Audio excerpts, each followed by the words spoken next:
when I look back on my life, you just need to be willing to say yes, be open-minded, be adventurous, and kind of see what the crumb gives you. Like everything is just little crumbs on the way. So I just keep saying yes to things, and then it takes me to the next spot. Welcome to Making Change with Your Money, a podcast that highlights the stories and strategies of women who experienced a big life transition and overcame challenges as they redefined financial success for themselves. Now here's your host, certified financial planner, Laura Rotter. I am so excited to have as my guest today, Elle Nagy. Elle is a self-leadership artist who helps women consciously create the life they desire through intentionality, balancing mindset with heart set, and taking complete authority over themselves. Through her approach, she empowers women to tap into their intuitive knowing, creative powers, and become their most evolved selves. And it's not just about achieving success, but also having the best time of your life unapologetically. So welcome, Elle, to the Making Change with Your Money podcast. Thank you so much, Laura. Thank you for inviting me. And I want to make one little correction. I do not empower women. I rempower women. I stand in the remembrance of their power so that they will empower themselves. I believe it's an internal game, not an external game. Beautiful. Thank you for that clarification. I'm going to start our conversation the same way I start all my conversations, which is, Elle, what was money like in your family growing up? Money was, I grew up in a typical South African Afrikaans household. So first of all, I'm originally from South Africa. And there it is very much, we don't talk about money. We don't look at money. Money was never available for us, even as children. If we wanted something, we really thought 10 times before even asking for it, because you were often shamed for asking. Looking back, I can see that it's because my parents didn't have the money and they felt bad about it. So their response was very defensive. I have a lot of compassion as well for my parents because they didn't know what we know these days. But yes, grew up in a typical middle-class family. Money was always not there for us. Money was what other people had. Money made people evil. And I think maybe that is one of the ways that we convince ourselves that it's okay not to have money. It's a way to feel better about not having money is by making money and therefore people who have money bad. So yes, I remember getting 100 Rand. Now 100 Rand is around $10, and then being told you have to buy the season's clothes with that. Now understand as well that 100 Rand went a long way 40 years ago, but it only happened once in my life, and it was the most mind-blowing. I still remember buying a red and white checkered little sunny dress with it and just feeling like the most wealthiest little girl on the planet, because that never happened in my house. We either wore hand-me-downs or my clothes were made by my mom and my grandmother. And looking back, we're like, holy shit, your clothes were all made for you. But as a little girl, I felt grateful to my mom because I could see how much effort she put into it. But there was a sense of shame as well that you wore the handmade clothes because you couldn't afford store-bought clothes. What I'm hearing, Elle, is that you were very aware of your family's financial situation relative to others around you, that you were aware that others would go shopping for new clothes and yours were handmade. Yes.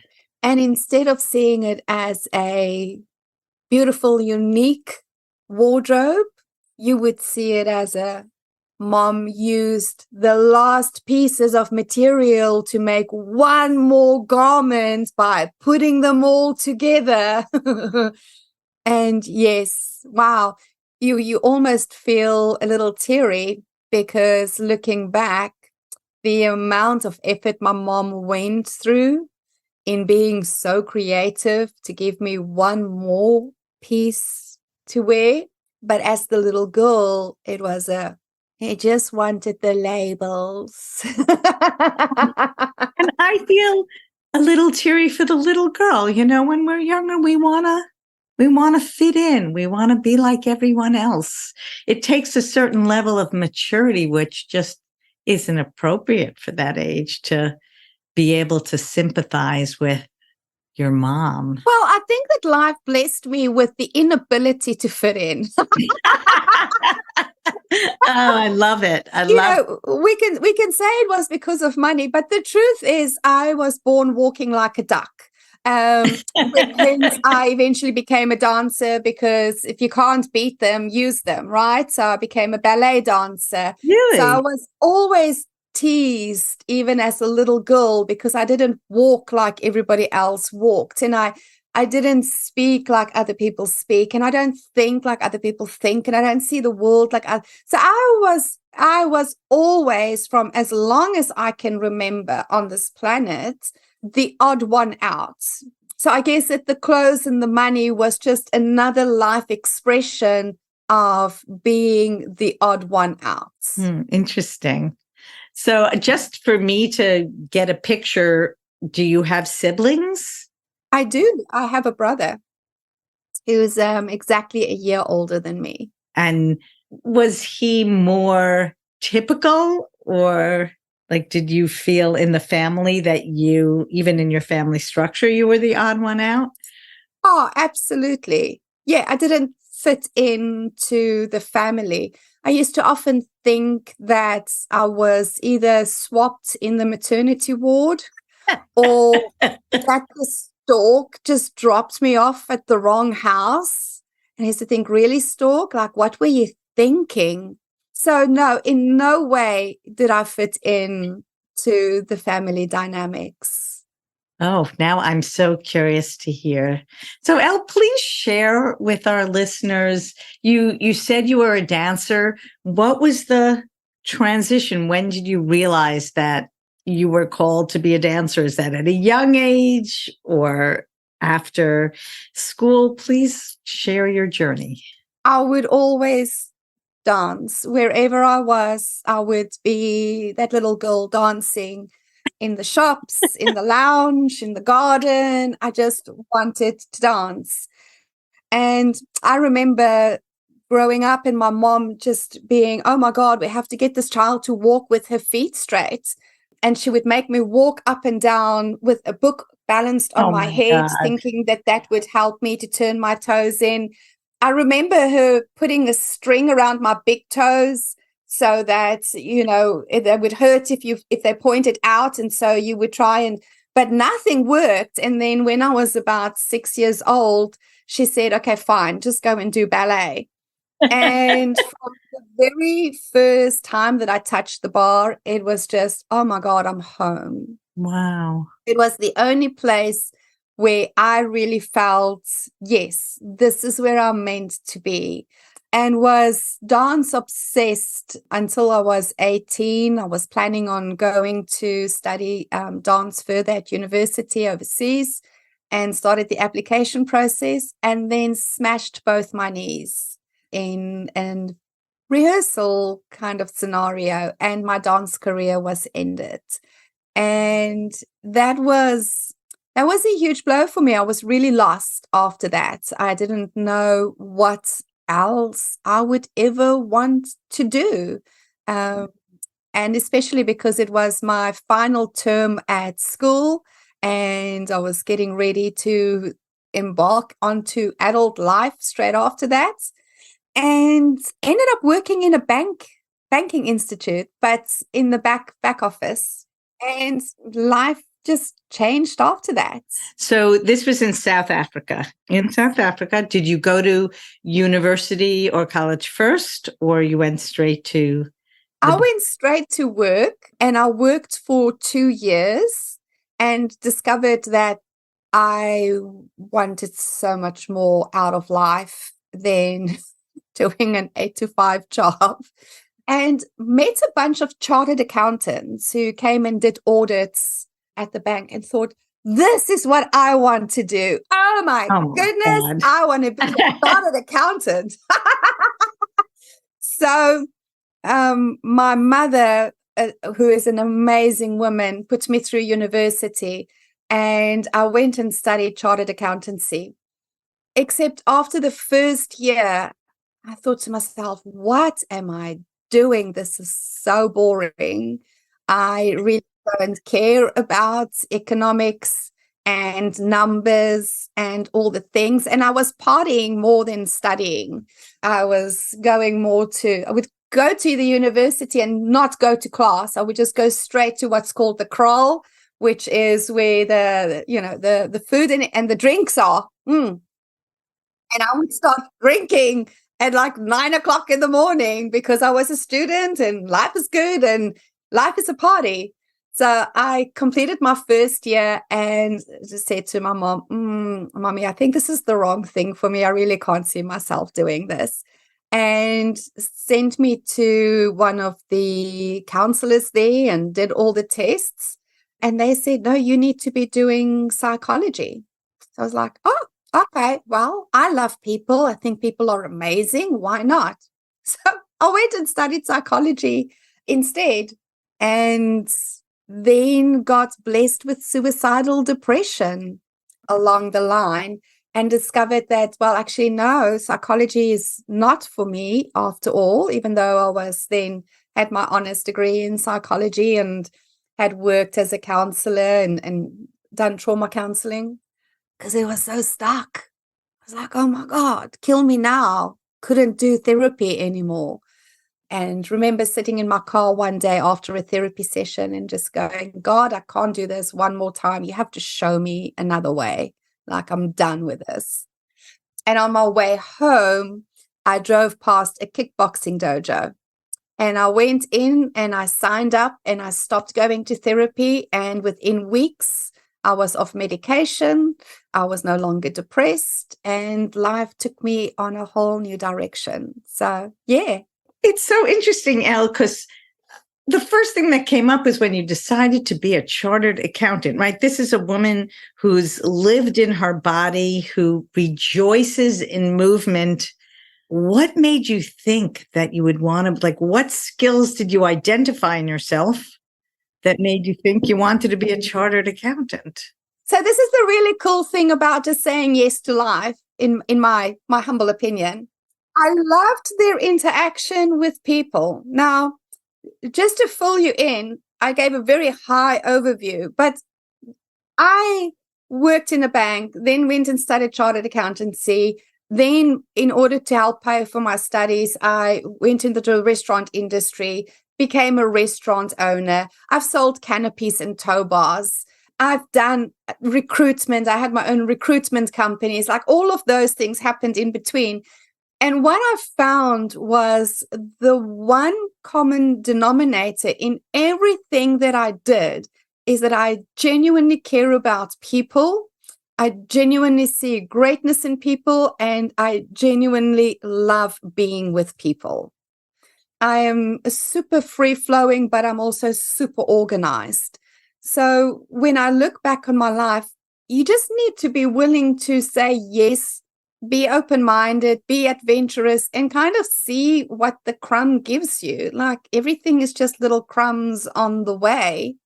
So I just keep saying yes to things, and then it takes me to the next spot for whatever I get to say next to yes. But to answer your question, it was the connection with people. Always loved that. Just love connecting with people.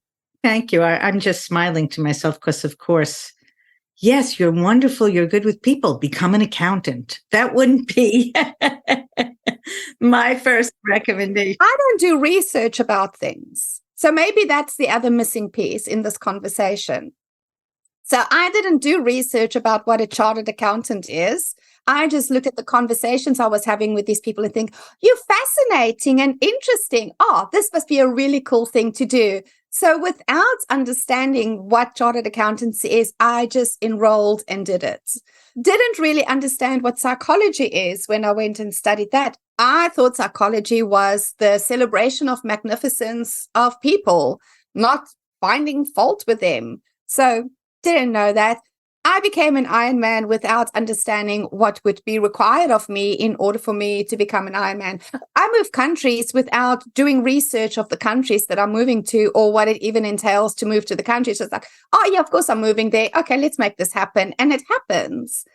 So I don't over-analyze things. I'm very much a follow my gut instinct kind of lady. And it's never brought me anything bad. And I think maybe people lose the magic and the richness of life because they analyze things to death. What will this entail? Because there's a belief system that this has to be forever instead of this is for now. I love how you've already looked back and created a narrative from the changes, the decisions, the multiple decisions you made about how you wanted to invest your time. And my question is, Elle, while you were going through it, and especially as a younger person, what was going through your mind? Was it enthusiasm or were there other emotions that came up? Well, I think enthusiasm is my natural state of being. So there's always that. I deal with fear.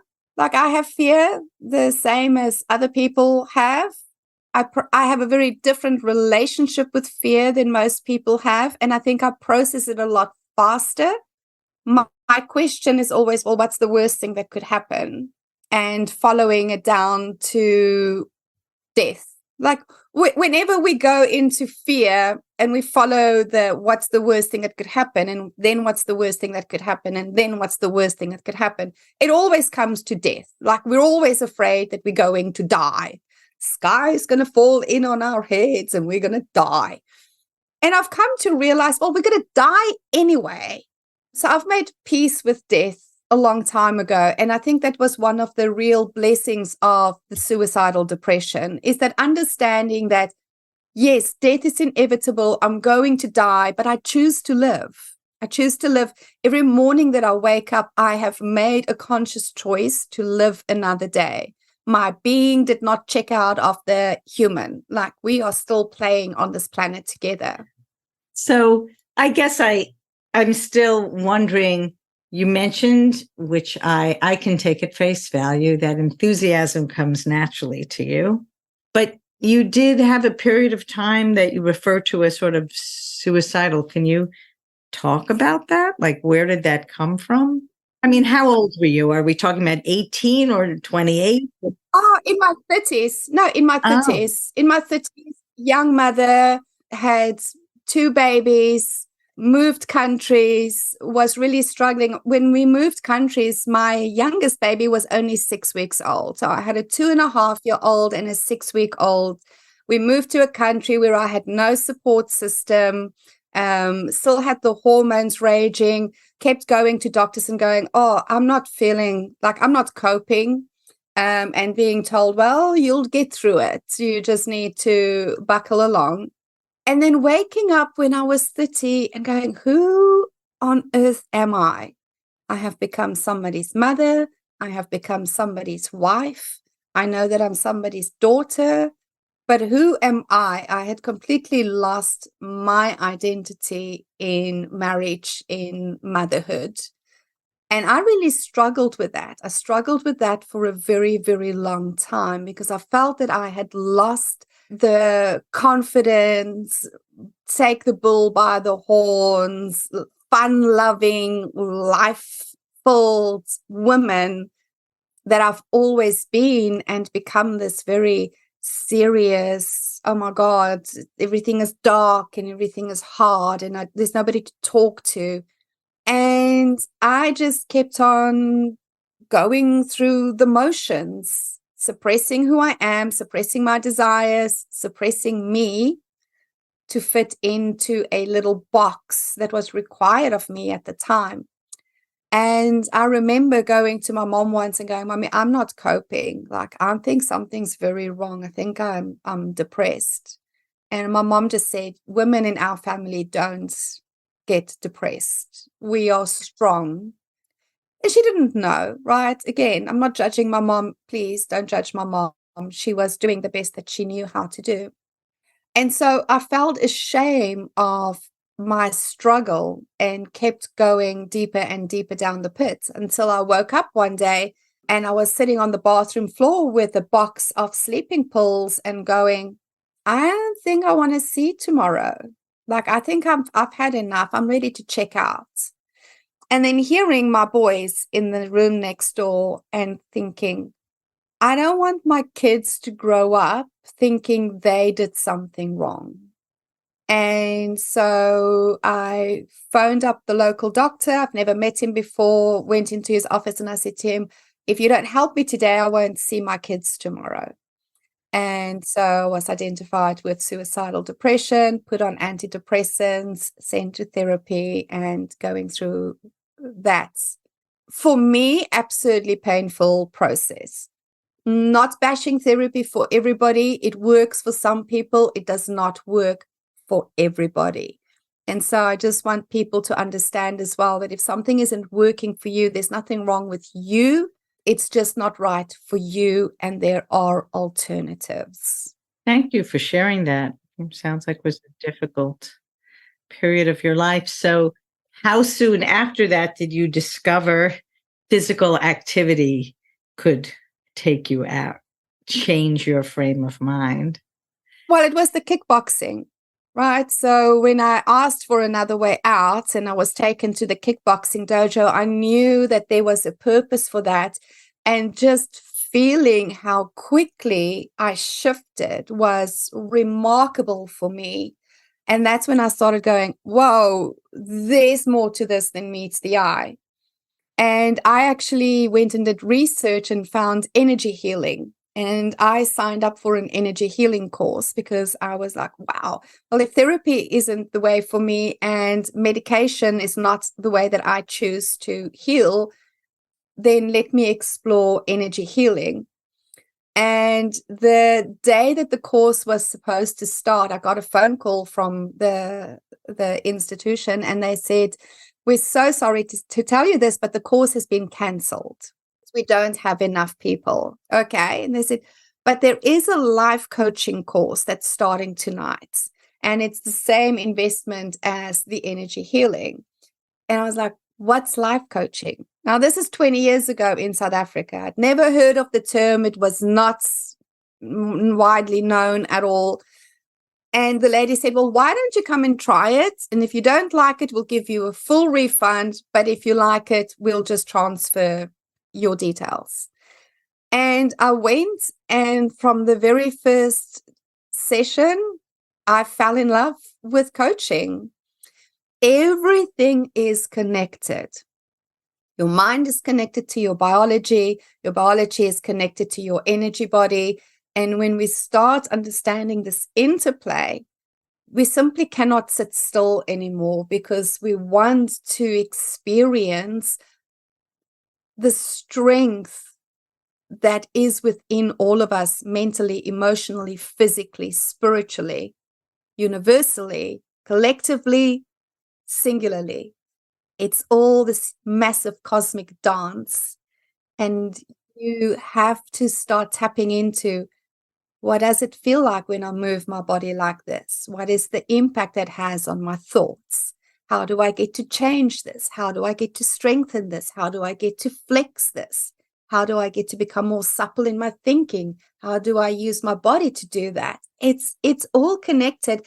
And once you start realizing that, life becomes easier, and so does learning, because we no longer need to learn out of a textbook.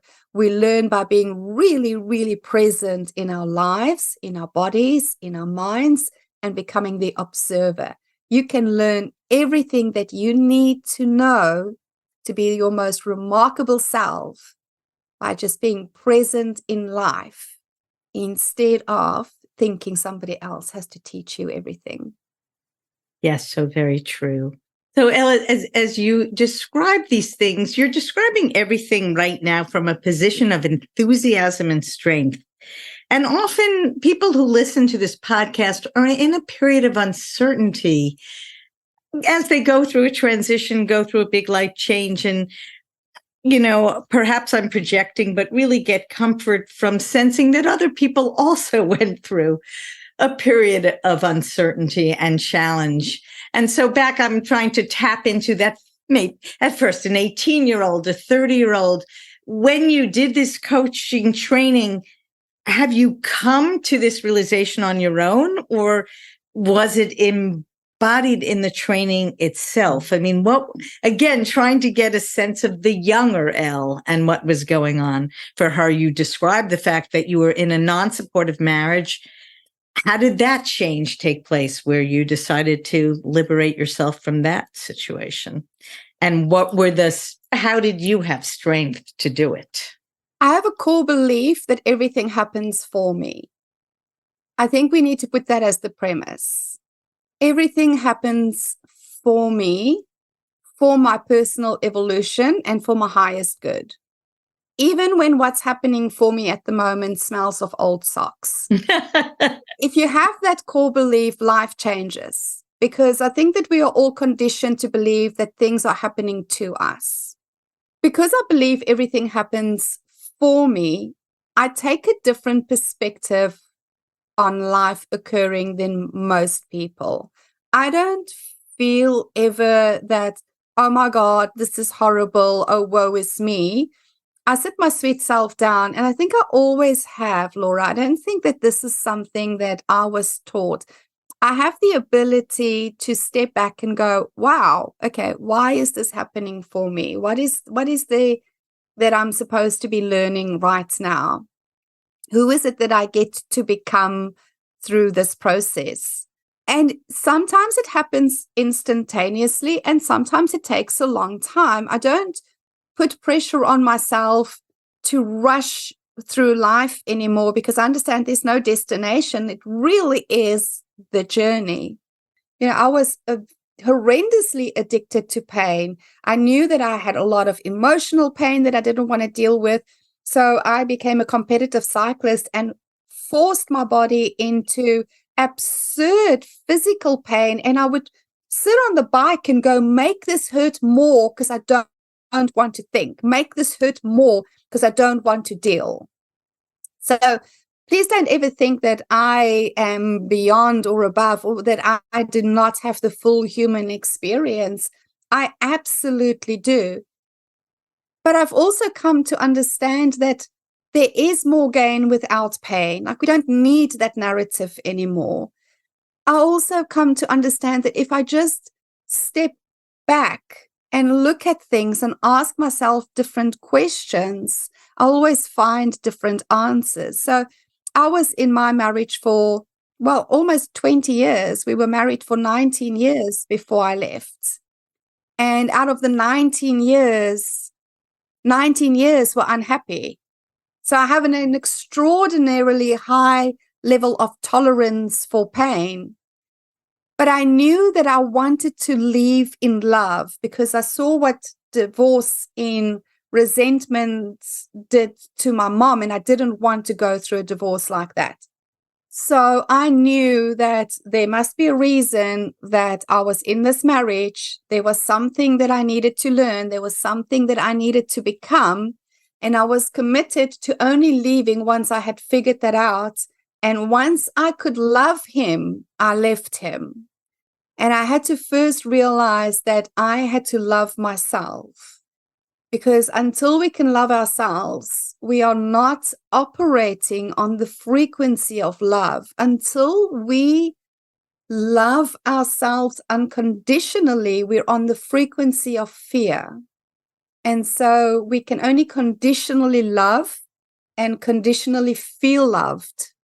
But once you choose to tap into the frequency of love, and that is your inner tone that you are setting, then only do you fully receive love, unconditional love, and fully unconditionally love others. So once I knew that piece, I was still terrified of leaving. I was a mother of 2 children. I was self-employed at the time. The business wasn't doing great back then. So I was like, oh my God, I'm really stuck. Why can't I make this move? I feel so ready, but I am terrified. What is going on here? And more importantly, how do I change this? And then I sat down and I thought, I did some crazy shit. Like, I have been known to do crazy physical things that is life-threatening, and I do it for fun. And I thought, why do I do it for fun? And I thought, because I see it as an adventure. And when I see something as an adventure, I just take the next step, because I don't know what 2 steps ahead are going to be physically. Like, I climbed a mountain physically, not knowing if I could take the next step, but it was an adventure. And then I thought, what if I saw leaving my marriage as an adventure? What if I saw being on my own with my kids as an adventure? Just reframed the story in my head. And then all of a sudden I was like, oh yeah, I can do that. This gets to be fun. And I moved within a week because it was an adventure. So sometimes we can sit in the uncertainty and be with the uncertainty. I think it's delicious to sit in the unknowing. We forget the creative power within darkness. You have to go and find your next adventure. And honey, death is inevitable, but thriving is a choice. And you can choose that regardless of your circumstances right now, because any circumstances that are happening for you right now, you created that for your highest evolution. So start alchemizing what is in front of you and start using that for where you truly desire to be next. That's a big statement. I do love the philosophy that things are happening for you as opposed to you. I'm just curious, how old were your boys when you left the marriage? I'm assuming they were older. Teenagers, young teenagers, yes. So they were still at home. You were not yet an empty nester. And so you so beautifully described, Elle, the philosophy and life view that helped you do it. And also, can you talk a bit about what financial questions, if any, came up as you left? You did mention that your business was not doing that well. I'm wondering how growing up as you did, without taking finances for granted, informed your decision or not. For a long time, my story was I can't afford to leave. I can see that. And more importantly, I don't know how to financially stand on my own, because I had been married for such a long time that I remember calling my dad and saying, I don't know how to draw up a budget. Like, what is it that I need to take into consideration? I don't understand about insurance. How do I get internet in my house? What are the contracts that I need to read? What is it that I need to budget for? What does a normal household budget look like? I didn't know any of these things, because for the most part, my husband at the time took care of things like insurance and electricity. And yes, during times my businesses were doing exponentially well, but we would always use that for big project work. So it was never a case of me understanding, well, this is what it looks like for a budget with children in the house. Because when I asked things, it was just like, it's taken care of. Coming back to a culture of the man is the head of the house and the woman is there to have babies and take care of the house. And yes, we can have our jobs and everything, but the main financial responsibility is still with the man. So I had to have humble pie and go, Daddy, I don't understand. You need to tell me how do I do this? How do I do a budget? Where do I go for insurance? What is insurance for? What about my medical expenses? How much do I budget for food, Dad? Like, how do I pay the rent? Like, I had to get really humble and ask all of these things as a woman in her 40s who everybody would think would know these things. But I didn't. And I didn't always feel confident in asking, because a lot of the conversation when you speak to financial people are really snooty. Now I need to make sales, but I chose to make sales in faith that everything is working out. And when I started showing up for money, money started showing up for me. Like, how do I look after my partnership with money so that money can partner with me in creating the life that I want? And that was a game changer.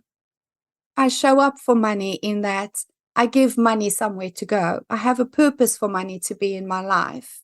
And I show up for money in, I love service for money. I love receiving money through my business. It feels good for me to receive money through my business. And so I show up for the business shows up for me, an understanding of the energetics and not allowing myself to be defined by my bank accounts, but understanding that my bank account is there in service to me. And what I'm hearing as well, Elle, is an understanding that money is meant to flow, that money is not just to sit and accumulate, but it's an energy that comes in and goes out and is meant to water everything that we have in our lives and to go to others. Absolutely.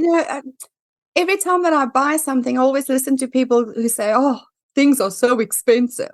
And then I go to the grocery store and I pick up a bag of fruit and I go, everybody's saying you are so expensive. But what went into getting this bag of fruits in my hands right now? Somebody had to plant seeds. Somebody had to nurture the soil. Somebody had to let the plant grow. Somebody had to pick the fruit. Somebody had to pick up the fruit. Somebody had to clean the fruit. Somebody had to package the fruit. Somebody then had to freight the fruit. This company had to buy the fruit to put on the shelves. So they're employing somebody to put the fruit on the shelves. They're employing somebody to put the fruit through the till. Really? People think this is expensive? This is not expensive. This is so affordable. And that is where my money wants to go to next. And as I'm paying for the fruits, I'm going, and I get to bless the person at the till's life. I get to bless the person who packed the fruit on the shelves life. I get to bless the person who owns the store's life. And you can literally go through the entire chain and go, oh my goodness. And then I go, and the exact same thing for my clients. Like every time that they pay me the money, they go, oh my goodness, I am getting blessed by Al's gift that she's sharing with me, and I get to bless her.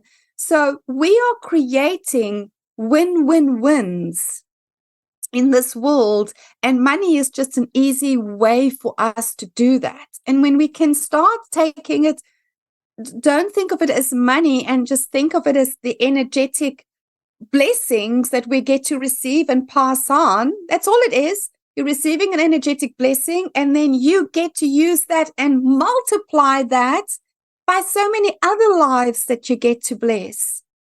That's really the gift of money. It's just a token of blessing and appreciation. I think that we've made too much out of it. I think that we've given too much heaviness to money, and that people feel that it defines them depending on how much they have or not have, or whatever. No, it doesn't. It's just an energetic blessing. Thanks for blessing me. Let me bless you. Let it flow. Why would you want to keep the blessings to yourself? To do what with? You've already been blessed. Pass it on. I love that message. So beautiful, Elle. Thank you. One other question as we come towards the end, which is you've said several times that the money is there to help support your life and your vision and your values. How has that shifted over the years? How are you using the money differently, perhaps, than you might have a decade ago? I am more conscious that everything that I purchase creates a good or even better state of being in myself. So when I purchase food, the food that I purchase creates a good and even better state in my body.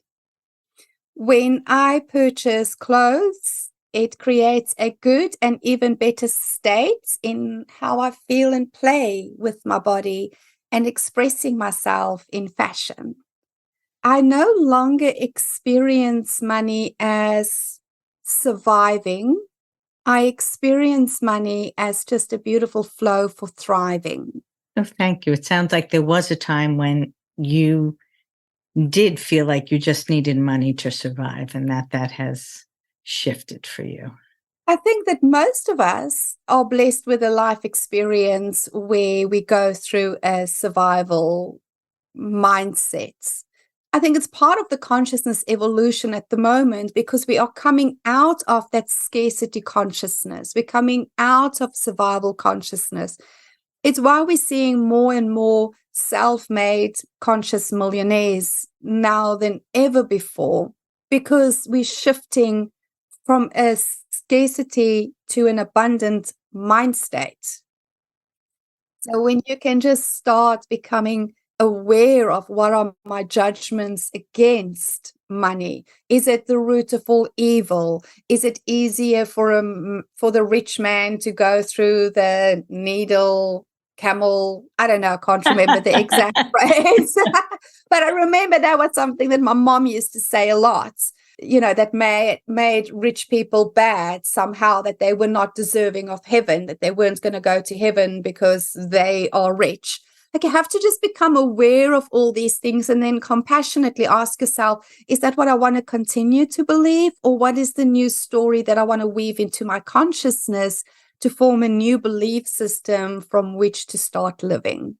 And not making anybody wrong, not making anybody else's experiences wrong. Be really focused on your own experience. This is your life. It's your responsibility. What is it that you want to create and that you want to experience? Basta with everybody else. Like, this is your life. Live for you. So well said. I love all the philosophies you've expressed. Elle, who are your favorite kind of clients to work with? And if any of them are listening to this call, how would they get in touch with you? Absolutely. If you're a female founder, a leader, a creative, a woman who wants to create and live a legendary legacy, then you're the type of woman that I work with, because you are the type of women who look at what else is possible, not what is wrong. What else do I get to create? What is the tone that I get to set in my life? How do I choose to live this lifetime? Those are the women that I love working with. And how to get hold of me? Well, you can either email me, al@unapologetic-woman.com, or go to my website, unapologetic-woman.com, and book a consultation, read the magazine, listen to the podcast, whatever it is that you are feeling drawn to.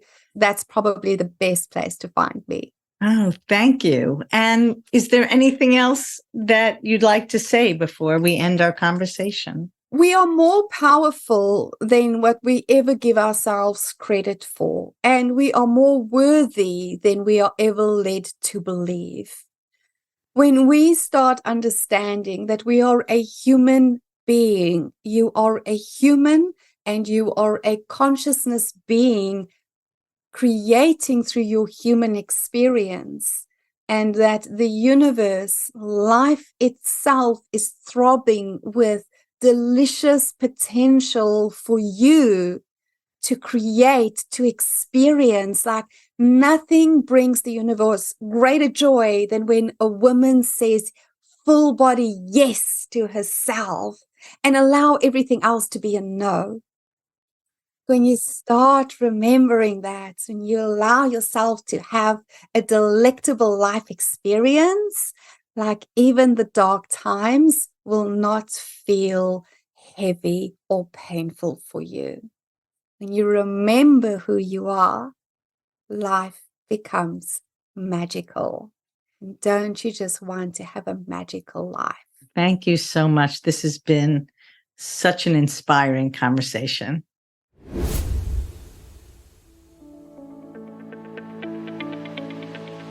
I hope you enjoyed my conversation with Elle Nagy, founder of the Unapologetic Woman. Some of my takeaways. Say yes to life. Elle shared how she has done many things in her life, including being a dancer, a chartered accountant, a restaurant owner, and a life coach. She attributes these experiences to her openness to life and to her willingness to say yes to things that come her way. I also came away with understand that life is always changing and that decisions are not forever. Elle believes that we run the risk of losing the magic and richness of life by analyzing things to death. Recognize that the choices we make are for now rather than forever. Number 3, ask yourself, what's the worst thing that can happen? Elle has found that if we keep asking ourselves this question, the ultimate answer will be that we are afraid to die. Once we can accept that death is inevitable, it allows us to consciously choose to live each day to the fullest. She says, death is inevitable, but thriving is a choice.